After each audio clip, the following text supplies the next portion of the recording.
Hi, I'm Dr. Amy Robbins, and welcome to the Life, Death, and Space Between podcast. I'm a licensed clinical psychologist and medium. I know it seems like a strange combination, but that gives me a unique view of life and death. Death can be scary. I get that. That's why I'm doing this. I want to help people explore life, death, and what it all means. We are born and we die. What we do in the middle is the space between. In 2006, David Ditchfield had a freak accident in which he was dragged under a speeding train. As the surgeons fought to save him, he had a profound near-death experience and journeyed to what he believes was the afterlife. When he woke up in a hospital, he had acquired astonishing new abilities where he could produce fine art paintings and compose classical music. This is all the more astonishing as David had never received any training in classical music and never composed any music before his NDE. In fact, to this day, he cannot read or write a single note of musical notation. His debut symphony, The Divine Light, was inspired by his NDE and was premiered at a sellout concert. Additionally, Dave has completed more than 30 paintings and a number of commissioned artworks. He lives, paints, and composes in a converted riverside mill near Cambridge, United Kingdom. David also has a book coming out in early 2020 called Shine On, which he describes his remarkable journey. And if you want to hear more about his journey even sooner, David will be participating in the Near Death Experience Summit on June 23rd, which you can find more information about on the universityofheaven.com. But today we have David with us to tell us part of his story. Hi, David. Hi, Amy. Good to meet you. Welcome. Thank you. Thank you very much. So can you tell us about your near-death experience, and particularly about what life was like before your near-death experience, the near-death experience, and then how everything changed for you? Yeah, sure.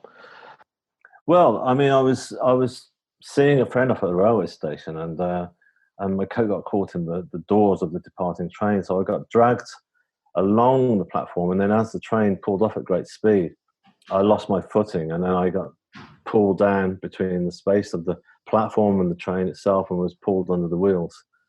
So, it was a miracle that I survived that. You know, the rail police who came in and did all the inquiries told me afterwards that the whole team said I should be dead. There's no way I should have survived that, and they couldn't work it out, you know. So, yeah. So that's what happened to me. So it was pretty severe accident. It was pretty horrific. Basically, I mean, I was taken into hospital by the paramedics into the emergency department, and I can remember at that stage there was a lot of frantic goings on, doctors racing around, sort of trying to save me, basically, and there was a lot of frantic voices going on, and there was fluorescent light sort of like shining in my eyes, and I was in an awful lot of pain, and I suddenly went from that place to a much more calm and peaceful place, and it was just the change was quite sort of welcoming, obviously, but also really quite profound.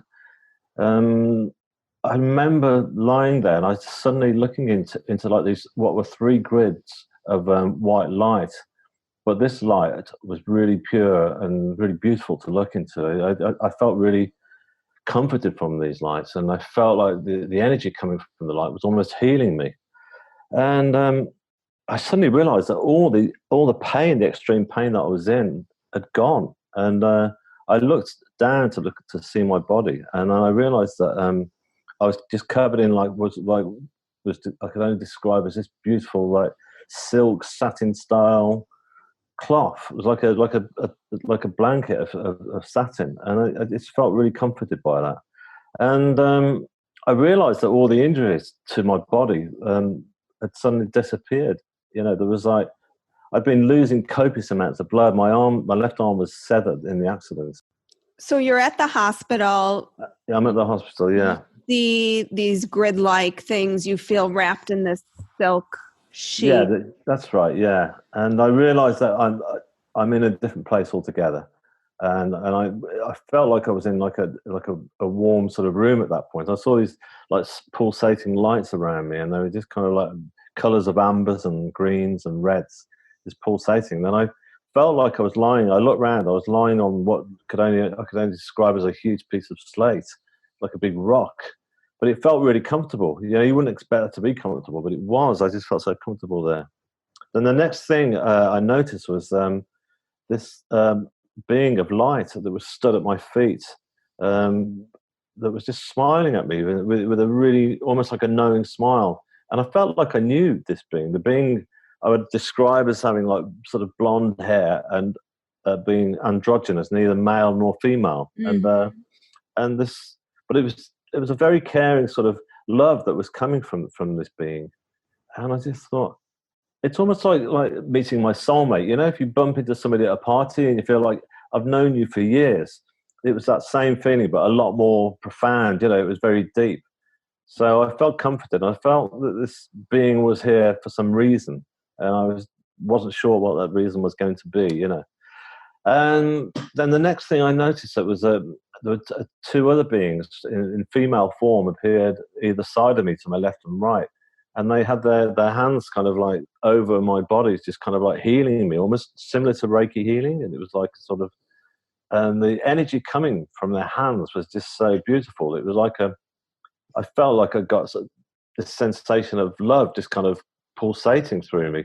When I say love, it was like all the types of love that you experience in your life, whether it's through your mother, your father, your pet cat, or your lover, you know, and it's all encompassed into one. And it was a very powerful feeling of love, and at that point, I felt like I died, and I thought that I'd passed on to the next stage. And I thought, wow, this is beautiful. This is like great, and I was quite happy to be there, and I just knew that I was being healed. That even though when I looked at my physical wounds, they disappeared, I knew that my soul needed replenishing as well, because that had taken a huge bashing just as much as my physical body had. Um, then the next thing that at that point I suddenly realized that there was this huge white light behind the being at my feet, and this white light was it was a pure white light, and it was in the center of like, it's kind of like almost like swirling sort of flames that were like rotating very slowly. And this kind of, it was like a tunnel of light, and this tunnel of light was just slowly approaching and coming closer to me. And I just thought, wow, that's where the main source of energy is coming from. This feeling of love and warmth and protection is coming from this light. So I just kind of laid back and just kind of like embraced it, really, because it was just like I'd just been through the most incredibly torturous experience in my life, you know, and here I was experiencing the most beautiful experience in my life. At that point, I suddenly thought, wow, what about my family? Because I knew that my family were back in the hospital because they'd been called in, you know, and they were all around my body And back in the did you hospital. see them? Could I you see looked. them? I looked, hoping to see them. So I kind of looked over the side of this huge slate that I was laying on, hoping to see them. And when I looked down, I suddenly saw what I can only describe as this wonderful sort of like waterfall of stars, and they were just kind of like beautifully like cascading into like this massive abyss of even more stars, and then it was like they were disappearing into another galaxy. So it suddenly felt like I really was out in this huge universe rather than in a small darkened room that I'd first thought I was in. So yeah. So no, I didn't actually look down and see my family, as it were. And then you obviously returned to your body Yeah, because here that's we right. are, right? Yeah, I returned to my body. Yeah, and that was quite a sort of a shock, you know, to sort of come from all that warmth and beauty, and to suddenly be back in the hospital with all that kind of anxiety rushing around me, all that noise, you know, it was kind of overkill of noise and light, and everything was just kind of like glaring, and the pain was suddenly there again. I know it was just like pretty horrible to come back to that. And yeah, and then at that point I was wheeled straight into surgery, you know, and they spent about, I don't know, 7.5 hours on the first lot of surgery, I think. So yeah. And so at that part, you were back in your body. Yeah, I was back in my body at that point. Yeah. Okay. And what happened? I mean, I'm assuming you had a long recovery. Yeah. What happened once you finished your recovery? Like, how did you realize that you had these new skills? I realised very early on, to be honest with you, because when I came round from the first round of operations, I remember my family coming in to see me, you know, and they were really shocked because at that stage I could hardly move. I got my own room in the hospital, and I was just laying in this bed and I could hardly move. But when my family came in, they were just. My mother commented afterwards. She said that when she used to come and visit me with my father, they said that I was glowing. I just kind of like I was, even though I was in this physically awful state, that I just seemed to have this kind of energy that was glowing. And my mum also commented that she felt that I was kind of giving strength to others around me, like my family and the nurses who were looking after me. And I was kind of radiating that strength. And I felt that as well. You know, despite all the physical pain and that I was struggling with, that I felt like I just got this incredible energy. Like I was still, part of me was still in that place that I'd been to, and I was still attached to it, you know. And it was like that charge of energy that had been given to me by those beings was still being given to me at that point when I was in the hospital. So I knew that I had to do something about this. I was desperate to record what had happened, and I was scared at that point that I'd forget what had happened, and I didn't want that to be the case. So the very first night my sister came in to see me, I remember she said, "Can I get you anything? You know, I bring you anything in?" And I said, "Yeah, can you get me a little sketch pad and a pencil?" You know, and she went, "Really?" I said, "Yes, really." So she brought that in for me, and I remember that I got the nurses to support this little pad, and I'd do these crude little sketches of what I wanted to eventually go into a painting, even though I'd never done any paintings like this before. I got it in my mind that I was going to create this huge canvas, like a Michelangelo style. I was ambitious. I wanted it to be big because what had just happened was so big that it had to be recorded. You know, so I was quite sort of, you know, I knew then that as I was doing those little sketches, that it wasn't me. It was evolved. These were new ideas that were coming through, and they were forming very lightly, of course, because I didn't have much force as I was drawing, but they were forming very, very strongly, and I knew that the painting was going to be something special to me, anyway. So yeah. And so there was the art piece, the paintings, but then you also had the musical gifts. That's right. Yeah, that came afterwards. Yeah, the paintings. You know, once I was well enough to start this very first painting, I was apprehensive when I got the canvas, because I did go out and get a huge canvas, and I thought, wow, I've got to do this now. But as soon as I started painting, I suddenly realised that the ideas going onto that canvas were coming through very confidently, and I was painting, and I'd stand back at the end of each day and I'd go, wow, you know, this is coming on great. So I just thought, and I'd started to realise very early on that I was channeling ideas, and these ideas were coming through to me, that I felt like, again, I'd still got this connection with this other place that I'd been, and I felt that I was being helped to actually record what had happened for other people to see. And and as my paintings, after that, I was quite prolific. I was painting one after another, because I knew that the ideas were coming through, you know, thick and fast, you know. So yeah. So you talk about channeling your art and music. Can you describe a little what channeling is like for you? Because I think for some of my listeners, that might seem a little bit out there for them. Like they're not, you know. And what did you do how old were you when this happened to you? I was 46 when this happened to me. 46 when this happened. yeah. But before this happened, I was basically doing manual labouring. I'd left school without any qualifications because I'm dyslexic, but I wasn't then diagnosed with being dyslexic at that point. You don't And even look 46 now. thank you very much. How long ago was this? It was 2006 when this happened. Yeah. Oh my God. Yeah, I know. So, anyway. So do you feel like that it made you look younger? The healing that you experienced? No, the jury's out on that one. I don't know. I mean, it's interesting because it happened, on the 15th of February, 2006. So every year at that point at 4 p.m. in the afternoon, I kind of like sort of sit down. I have a little place on my own, and I just send out prayers of thanks, for sending me to help me. Hold on. Let me start again.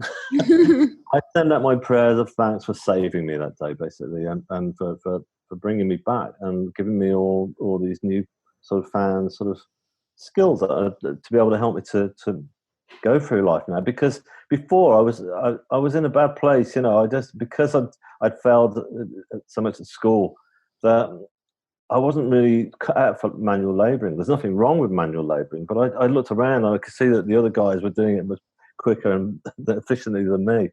And I realised now that I'm more comfortable in my skin because I'm creating, and it's kind of like that's what I was meant to be doing, but I just wasn't led there before because I got no qualifications to do that. So it's almost like going back to the channeling, it's almost like I've had a crash course in how to not only paint canvases, but also to write music for orchestra, which I could never have dreamt of before. Before I was playing guitar, I was like a guitarist, playing sort of 3-chord songs and, thrashing out chords when I was younger. But I never would have had any ambitions to think that I could write for orchestra. But the channeling came through quite strongly with that, because obviously it was a whole new arena, and I was hearing sounds. I remember I'd sit down at my little old Spanish synthesizer, and I'd just kind of like start playing a few chords, and then I'd hear melodies. Melodies would come through, and then counter melodies, and then I'd start to think, oh, I can hear like a horn sound here, and I knew nothing about what a French horn was at that point, but then I realised afterwards that what I was hearing, and so that's what I was playing, and it all came together, and also interestingly enough, it installed with me with an awful lot of confidence because, in all fairness, the classical world it can be quite overwhelming if you're not sort of qualified and intellectual in that, as it were, But so yeah, it helped me to find the confidence to overcome that fear, So you've written symphonies, but do you play music or you just write music? I don't play, and I still can't actually write a single proper notation. I use as I say, a synthesizer, and then that's plugged into like a computer, and I have like a program that enables me to sort of play these notes in, and then you get a basic sort of form of score that comes up. But my brother, thankfully, he is classically trained, so I hand over like the rough ideas that I've written, well, the rough format, I should say, from my computer, and then he helps tidy it up because he knows all the kind of inflections that I'm looking for, how to write those in, for the orchestra. And do you describe to him those inflections, or he? Yeah, okay. I describe everything. It's nothing changes. Everything that I want, that I hear, I don't want to change a single thing. And I've learned to sort of hear absolutely every individual instrument in an orchestra. Right from the violin to the piccolo, and to the big drum. So do you say, like, do you get in a meditative state and say, show me what the piccolo is going to sound like in this orchestra, or it just each instrument comes to you on its own? Yeah, each instrument comes to me on its own, I don't actually ask. I don't say, "Can you show me?" I never say, "Will you show me anything?" I just kind of like hope that that they're going to be behind me and they're going to give me the inspiration, for the ideas to come through. And I kind of let them grow organically, as it were.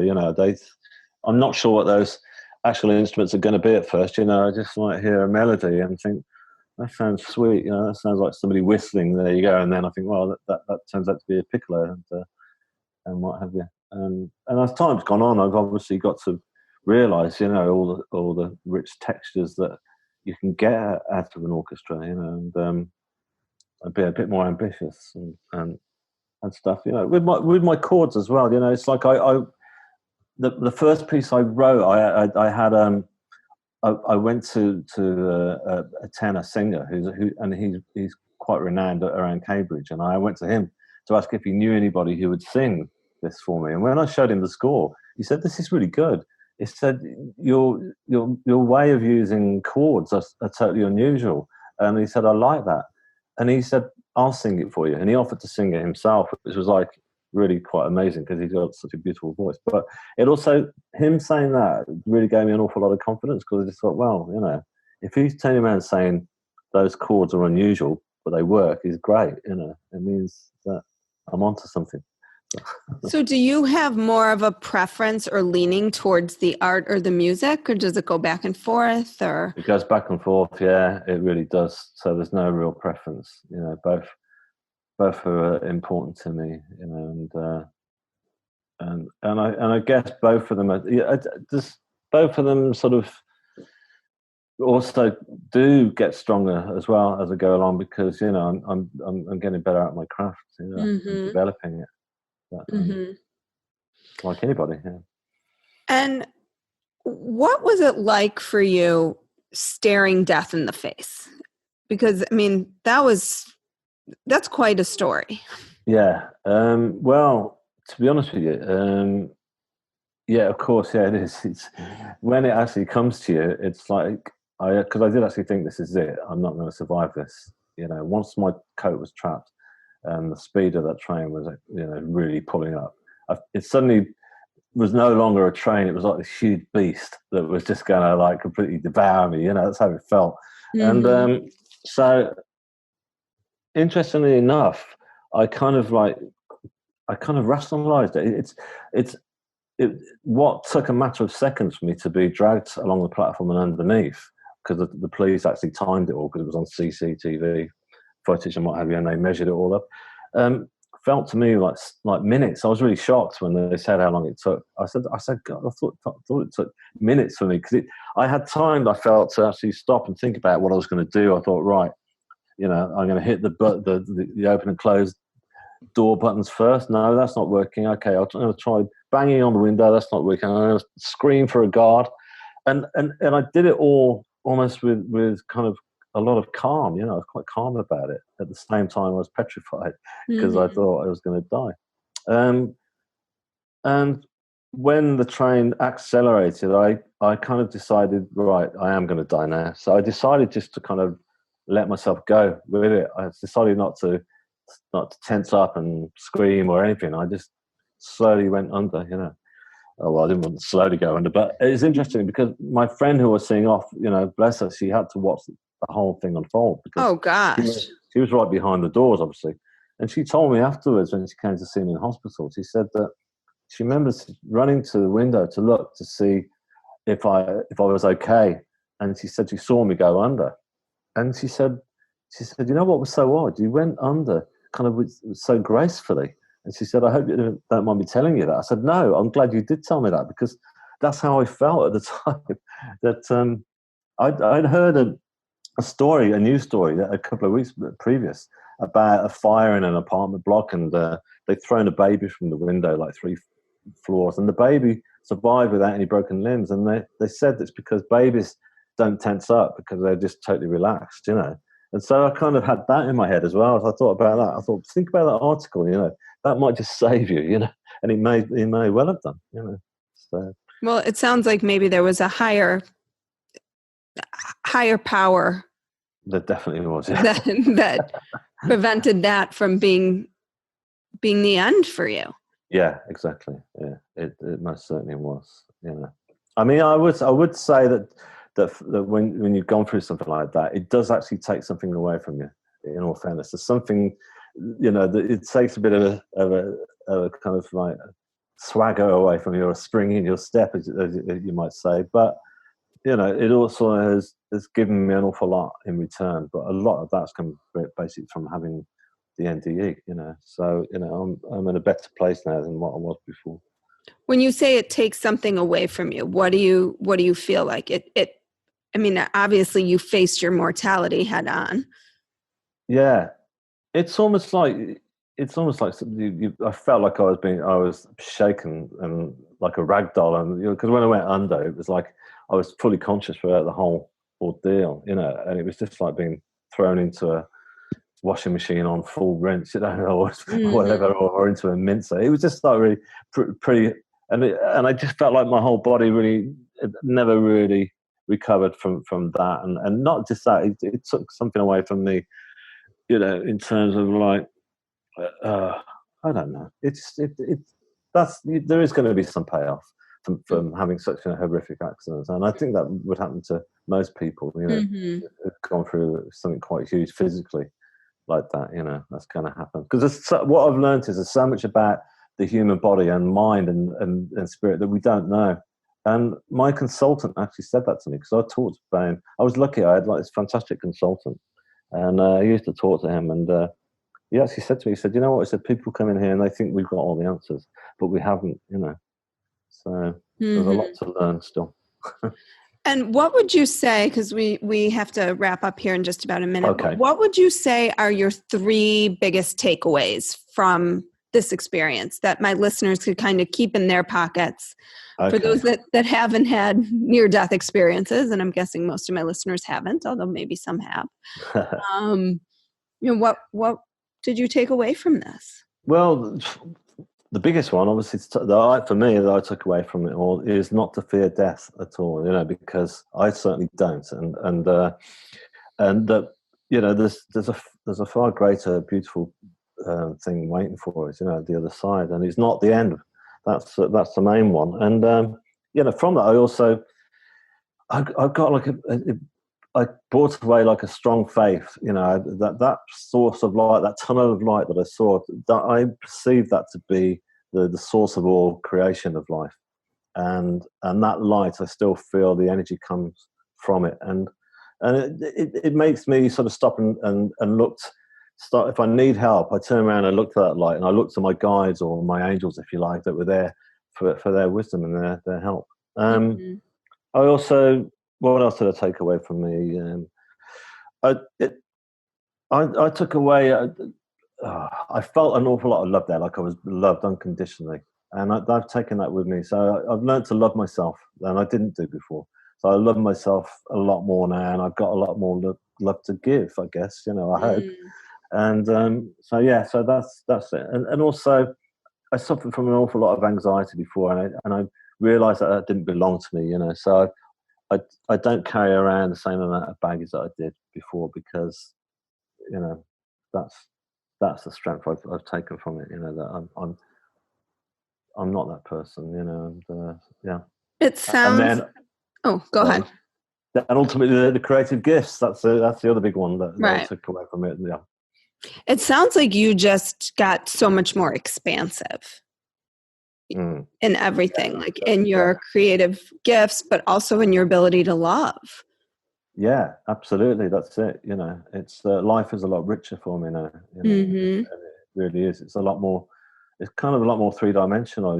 Before it was all very one-dimensional, and I was chasing after all the wrong things in life, the superficial kind of relationships that I thought would put me in a better place. And now I realize that what they just weren't for me. There's nothing wrong with those people that I was chasing. They just weren't the right people for me. And I'm just kind of like, I can judge things a lot better now, because I've got a better perspective. As I say, it's more three-dimensional. Mm-hmm. So not to make light of it, but it's like you see the colors are brighter, the music is crisper, Exactly. it's like, It's a richer tapestry. uh-huh, So uh-huh. yeah, most certainly.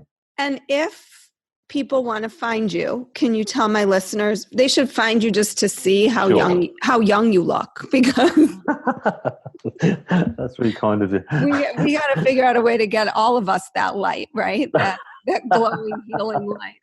Well, you're the first to say that to me as regards to my NDE, but that's lovely. Thank you so much. Right. Well, so the best place to go really is the website. Really, my website for the book is called shineonthestory.com, and on there you basically get everything that you get leads to the other thing. But if not, you don't find them on there. There's links to my SoundCloud page, which is Ditchfield Creation, and that's got it'll have the recordings of the first symphony that I did, which is called The Divine Light, and that was the symphony all about my NDE. And if you want to look at my paintings, you go basically just go onto my Instagram page. So look up David Ditchfield or again Ditchfield Creation, and you'll find my Instagram page there, and my paintings can be seen on there. Yeah. And I'll have all of those in my show notes as well. So if people just want to take a look in the show notes, you can find David if you are driving and couldn't write that down. And just thank you so much. The story was so illuminating and interesting, and I just am fascinated, obviously, by everybody's experience. And you'll be also speaking more in depth at the Near-Death Experience Summit, which will be on June 23rd through the University of Heaven, correct? Yeah, that's correct. Yeah. Looking forward to that. So there'll be several NDEers, right?